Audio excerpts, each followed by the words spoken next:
এদেশ বাংলাদেশ, এই জেলা আবার কুমিল্লা নোয়াখালীর অন্তর্ভুক্ত জেলা, যেখানে সঠিক দিন ধর্ম পাওয়া অতীব জটিল। ইসলাম সৌদি আরব থেকে বের হয়ে ইরাকে ঢুকেছে, ইরাক থেকে বের হয়ে ইরানে ঢুকেছে, ইরান থেকে বের হয়ে পাক ভারতে এসেছে। এই বিকৃত ইসলাম বিকৃত মানুষের কাছে থেকেছে 750 বছর। তারা চলে গেলে এই বিকৃত ইসলাম থেকেছে 190 বছর ইংরেজদের কাছে। তার উপরে এই ভূখণ্ডের উপরে থেকে যে দীর্ঘদিন যারা পাকিস্তান থেকে দেশে এসে রাজত্ব চালিয়েছিল, তারা সবাই ছিল শিয়া।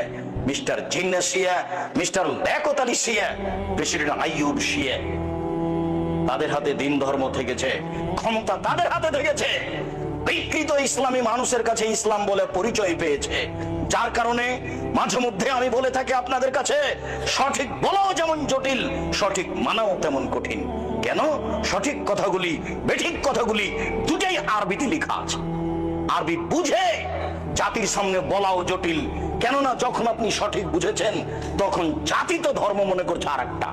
আপনি যদি বলেন, সমাজ আপনারটা মেনে নিবে না, সমাজ রি করে উঠবে।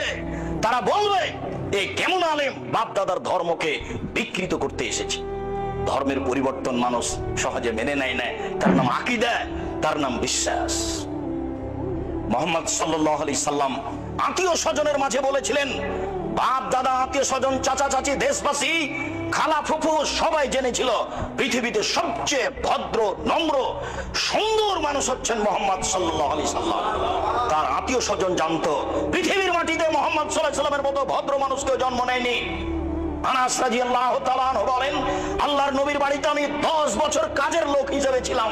10 বছরের মধ্যে তিনি বলেননি লেমা কুতা লেমা ফাওতা, এটা করলে কেন, এটা বললে কেন। এত বড় ভদ্র মানুষ আমি জীবনে কোনোদিন দেখিনি। এই ভদ্র মানুষ সবার প্রিয় মানুষ, প্রিয় আত্মীয় স্বজনের কাছে বলেছিলেন, আল্লাহ একজন, সপ্তম আকাশের উপরে আছে।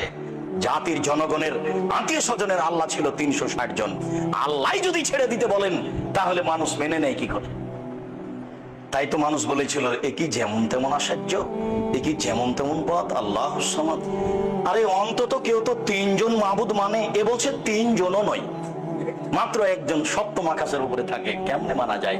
একে হত্যা করতে হবে, নেহায়েত না হয় দেশ থেকে তাড়িয়ে দিতে হবে, নইলে জেলখানায় বন্দি করতে হবে, তিনটের যে কোনো একটা করতে হবে, এটাই তাদের সিদ্ধান্ত। এত বড় ভদ্র নম্র মানুষের উপরে হক বলাও যেমন জটিল, হক মানাও তেমন কঠিন।